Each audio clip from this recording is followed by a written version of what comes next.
Welcome back everyone to going through House of the Dragon. My name is Triple S, and in this video I'll be talking about the 6th episode of the first season, The Princess and the Queen. I'll be going through what I like and dislike about the episode, how it compares to the source material, and also bring up anything I find interesting or noteworthy enough to mention. There might be spoilers for future episodes and other media related to the Song of Ice and Fire series as well, so you've been warned. With all that said, let's begin. Right off the bat, we witness the birth of Rhaenyra's third child and third son, Joffrey Velaryon, named so by Laena after his lover Joffrey Longmouth, who was murdered by Sir Criston Cole at Laena and Rhaenyra's wedding party in the previous episode, which took place 10 years ago. And speaking of the 10-year time jump, it's weird to see Rhaenyra and Laena with new actors, but Criston is still being played by Fabian Frankel, just with a new haircut.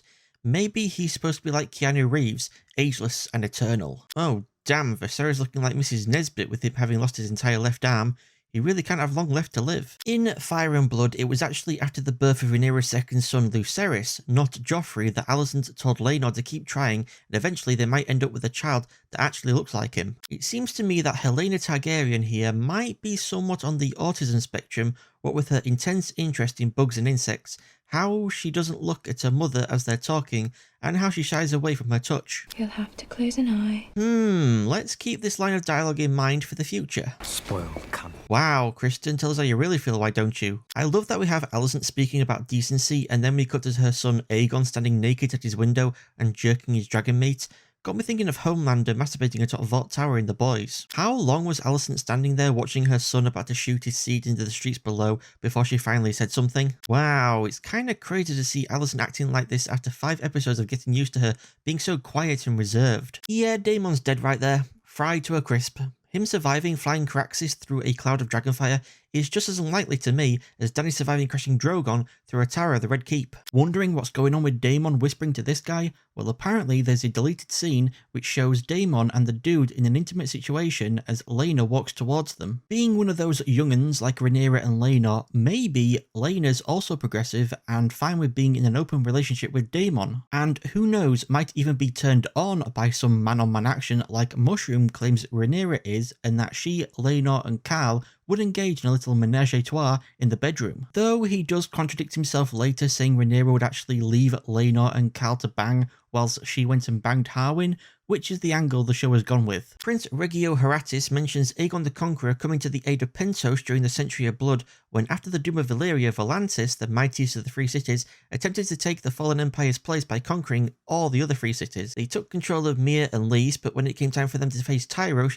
Pentos joined with Tyrosh, Myr and Lys rebelled against Volantis, the Sea Lord of Bravo sent 100 ships to help Lys, and Argilac the arrogant Durrandon, last Storm King of the Stormlands, stopped Volantis from retaking Myr. Aegon the Conqueror then became involved, meeting with the Prince of Pentos and then destroying a fleet of Volantis ships heading to invade Lys.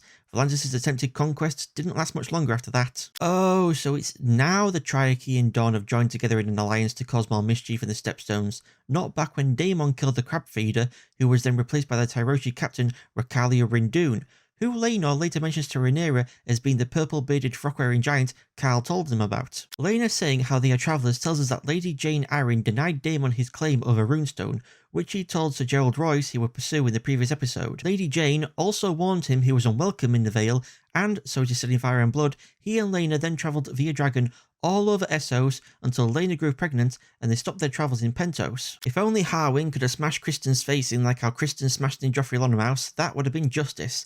Alas, because Criston is Kingsguard, his brothers come to his rescue. Shame. Where Rhaenyra is now can't possibly be part of the secret tunnels and passages of the Red Keep, since it'd be too easy to get into them through the gaps of the room Harwin and Lionel are in. Laena mentions to her daughter Rhaena that it was when she was 15 years old that she became the rider of Vhagar, the dragon who once belonged to Aegon the Conqueror's sister wife Visenya Targaryen, and then Viserys and Daemon's father Balon Targaryen. Laena, then being 17 at the time of Laenor's marriage to Rhaenyra, was already the rider of Vhagar. We just never saw the dragon. Though her brother and mother rode their dragons Seasmoke and Malaise to King's Landing, Laena most likely didn't ride hers because, as Viserys told her when she was 12, Vhagar would be too large to keep in the dragon pit. Daemon might not be as good a dad as he first appears to be, what with him only teaching High Valyrian to his eldest daughter Baela, who has a dragon called Moondancer, and ignoring his youngest daughter Rhaena, whose dragon egg never hatched. What a surprise, the Blackwoods and the Brackens are at each other's throats again. This moving of boundary stones reminds me of when a Belgian farmer moved a 2-century-old border stone further into France because he was tired of driving his tractor around it. thus unintentionally increasing Belgium's territory and decreasing France's. Ah yes, Grover Tully, who has a grandson called Elmo and two great-grandsons called Kermit and Oscar. A veritable house of Muppets if ever there was one. In the 10-year time jump, Grand Maester Mellows has passed and been replaced by his assistant Orwell, who for all we know could have been able to save Viserys' arm if Mellows had allowed him to. With Lionel being handed the king, the position of Master of Laws now belongs to Jasper Wilde, apparently according to Fire and Blood, known as Iron Rod, because of his unbending attitude to law according to Septon Eustace, or maybe because of the hardness of his package, according to the Dwarf Court Jester Mushroom. It seems to me Alicent is just a tad bit jealous of Rhaenyra here.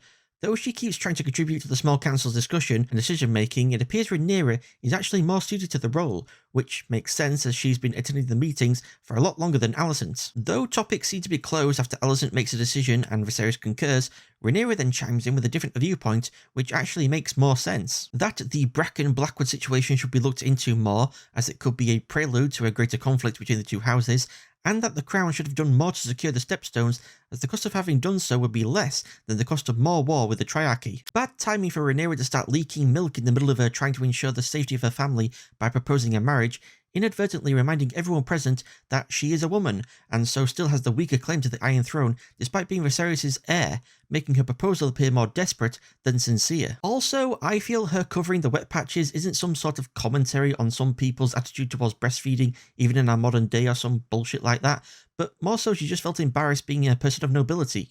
Pure and simple. Just like Emma in episode 1, Laena is also experiencing a complicated birth, and though these two situations look identical at first glance, I actually think they're very different indeed in that Emma could have lived and that Laena's dead no matter what. Remember back to episode 1 and that Mellows gave Viserys the impossible choice to sacrifice one or to lose them both.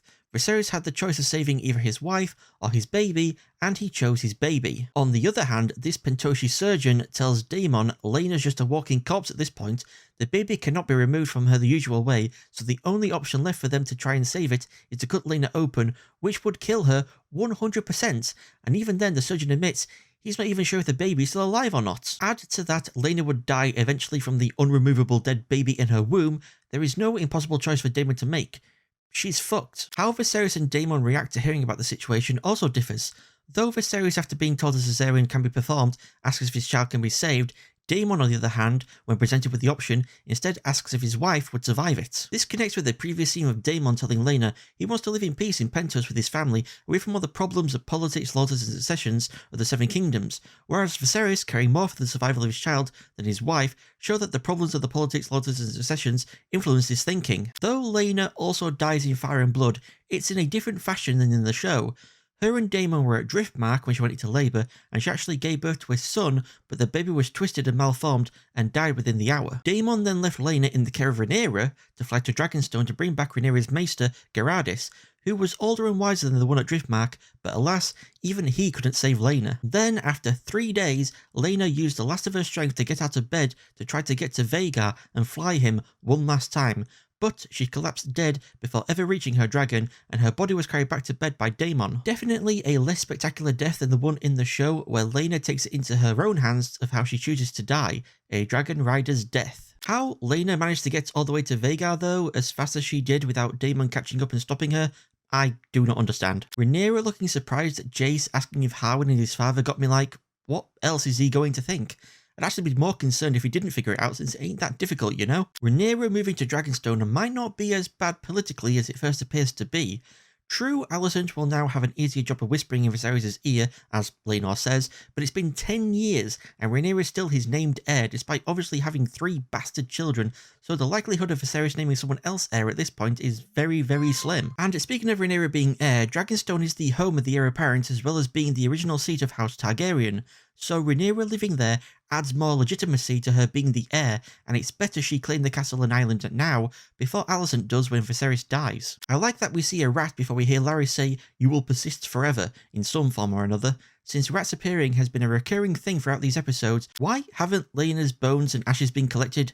Seems disrespectful to me to just leave them smouldering out there for all to see. And why, oh why, was the scene showing Daemon talking to his daughters and hugging them cut from the episode?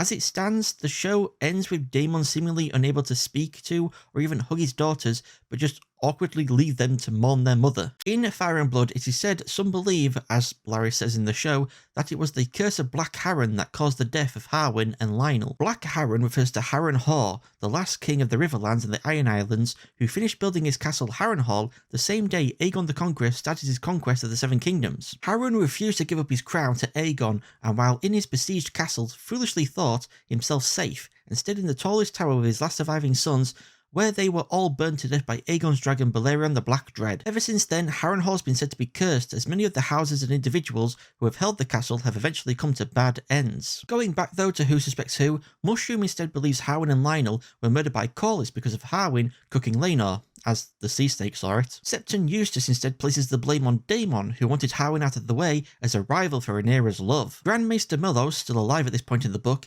instead wonders if it was actually Viserys who had them murdered, because he finally accepted that Rhaenyra's kids were Harwin's. And finally, others believe instead, and which the show kind of goes with, is that Larys had his father and brother murdered so that he can become Lord of Harrenhal. Should call him Kinslayer rather than Clubfoot now, I think. I like Harwin saying to his baby son Joffrey that the next time they meet he will be a stranger to him, since Harwin's now dead, and the figure that represents death in the Faith of the Seven is called the Stranger. So the next time Joffrey meets his biological father will be in death. So those were all my thoughts on the 6th episode of the first season of House of the Dragon, The Princess and the Queen. If you think I missed anything important or interesting, put it in a comment below along with your own thoughts on the episode. My most liked part of the episode goes to Laena choosing for herself how she's going to go out, not letting anyone else make the choice for her, not her husband, not her surgeon, not even her unborn baby. And my most disliked part of the episode goes to Harwin not being able to smash Kristen's face in. Dick would have deserved it. Thank you all so much for watching. If you have any advice on what I could do better for the next video, please leave it in a comment below. Don't forget to like, subscribe, share this video, and follow me on Twitter at @SSS_YouTube. I'm also on Odyssey at @SSS:83, so follow me on there if that's how you prefer to watch videos. Thank you again for watching, and I shall see you all next time. Goodbye.